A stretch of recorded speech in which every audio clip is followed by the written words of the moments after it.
Coming up on our new series, Growing Indoors with the Eco Garden House, we're going to show you what this thing's all about. Sponsored by Eco Garden House. At last, an indoor greenhouse equipped with complete, easy lighting and watering systems. You can grow perfect organic produce and plants at your home all year round. Grow 24/7, 365. You now have no excuses. Welcome to the Wisconsin Vegetable Gardener, Growing Indoors with the Eco Garden House Winter Growing Series. This here is the Eco Garden House. It's an all-inclusive, everything you need to grow indoors, minus the soil and the water. And we're going to kind of look over this in the initial video here, and then throughout the next couple of months, we'll be growing in here and showing how versatile this unit is. Now, the Eco Garden House is available through the website, ecogardenhouse.com. It's available on Amazon as well as Sam's Club. All those links are in the show notes below if you're interested in checking it out. So what we have here is it's 6 foot long by 4 foot deep by about 88 inches high. Now this is going to come in a very large box, heavy box too, because everything you're seeing here is in one box. So to put it together, there's a very detailed, in-depth video in the show notes that takes the steps step by step on how to put this together. Myself and Patrick, one of the reps from Eco Garden House, put this together in about 3.5 hours without a whole lot of issues because he's put these together multiple times. So the video will help you a lot, as well as the instruction manual that comes with it is very, very in-depth as well. So, you know, you're thinking, well, I can just go to my garden center, my indoor growing center, and get everything that is needed. Well, yes, you can, but you may not get the right stuff. You may overpay for what you get, and if you get everything that is included in this unit, you're going to pay way more than what this unit costs. Now, let's open it up here. This is all closed in. You've got windows here that can completely detach, so you can look inside without taking the front off here. Now the front and the back, this being the front, that being the back, are identical, meaning that they do both have the zipper down the center. But the front is the only accessible way to get in because we've got the support beam here and we've got wire bracking back here to hold everything together. So now let's look inside here what we've got. We've got a floor, but not any floor. We've got 2 water tanks is what this is with framework. That's why I'm standing on it. We've got fresh water. We've got gray water. Both have a maximum capacity of 33 gallons each. Now, if done correctly, when you sometimes when you water your container pots, plants, they run out. The water runs out. Well, if that happens in here, the water will pull and go into the gray water tank. Now, if done correctly, you won't have very much or any water in this. We're talking to some of the people who have these. They've had them for a year and a half, and they have no water in the gray water tank because the watering is done correctly. But if need be, there's pumps in both tanks that can pump the water out. You just plug it in. They both have cords here. You can plug it in and pump it out, hook a hose up. Now this here on the fresh water, it has a drip irrigation system. It has a pump to where we can hook drip tape up to and put it around our containers. And we'll talk more about it in a moment, but it has a controlled timer to where it will run the pump at a certain amount or every so often. You can set that up so you don't overwater your plants. Now, this unit here, if you're going to intend to have 66 gallons of water in it and your plants and all of the components, you need to have a location where you can set it on that will withstand about 1,000 pounds of weight. We're in a second floor extra room. We're never going to have the intentions of having any water in the gray water tank because we're going to water correctly. Fresh water, probably just going to have about 15 gallons. It's really all that we need. We may have to add a little bit more. But keep that in mind. This can be used in a garage, in a basement, in an extra room like we have, in a corner of a shed. It's not for external use. This is for internal use only, inside use only. Now, as you see here, the floor is setting on the cover, which when closed, it's all zipped up. This is not a waterproof device. If they've never had any issues with punctures in the water tank, but this will hold a little bit of water, but it's not designed to catch water that is dripping out or you've overfilled or whatever the case is. So keep that in mind. The recommended application is 2 foot around the perimeter of the whole unit. We're in a real world situation. We've got about 6-7 inches on that side. We've got space over there. The back wall is about 6 inches off the back here. So keep that in mind. It's real world situation. And it's only available to in the United States also. It's not been deemed for international shipping quite yet. So we've got a plastic frame molding. This has all been molded plastic, and it all puts together, all screws together, snaps together real nice. And let's take a look at the light system here.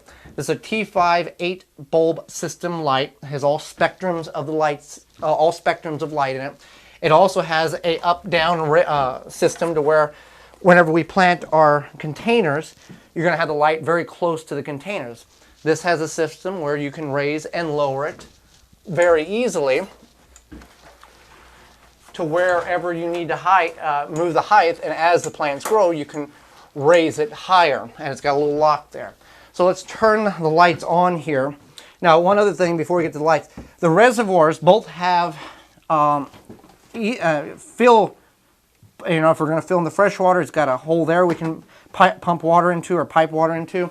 Both sides are the same, but the gray water you would only utilize that if it was the fresh water. But both have pumps, as well as they both have gauges to indicate where we're at on capacity inside of the tank.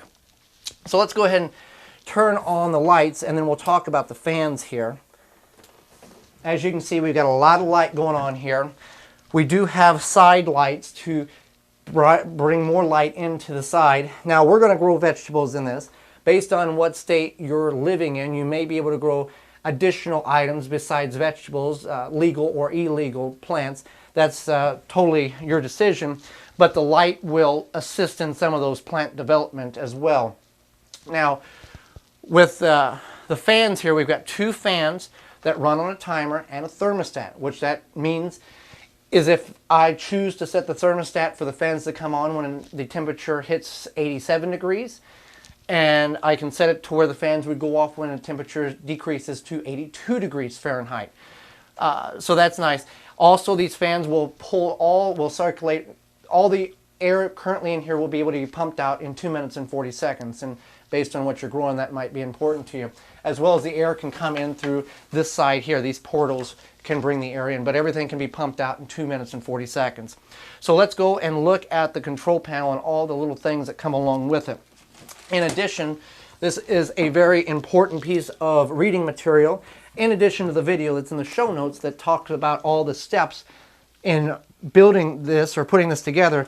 This also has very detailed and specific instructions with drawings and all the things you need to know about how to build this as well as run this, as we'll talk about with the control panel. So here is the nerve system of this whole unit. It's a power bar that has everything you need to know about, or everything you need to set it up with. This is the internal temperature currently, 83 degrees Fahrenheit. If you're into Celsius, you can also switch it over to Celsius, 28 degrees Celsius. This is where you set your on-off system for the fans coming on and coming off. In addition, with this power bar here, this is just like your normal power bar. If something happens, it'll trip, and that will save a lot of the components in this unit. You have a clock that you can set. You've got 2 separate timers on here. So one timer could strictly be for your irrigation. The other timer can strictly be for the lights. You can also switch it. This white cord is for the side vertical lights. If you wanted those to only come on at a certain time, you can set it there.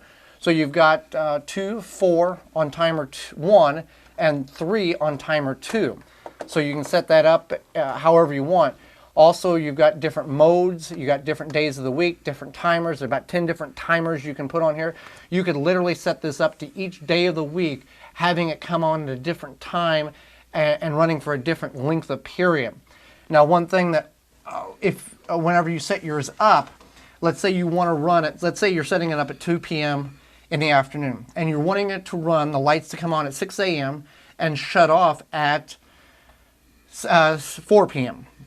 So you set it up at 2 o'clock and you set it all the program and you hit on and the lights don't come on.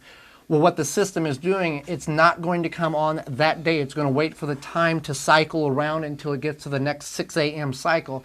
Then the lights will come on. If you want the lights to come on automatically, you just hit the mode button and it will automatically turn the lights on and off, the whole deal.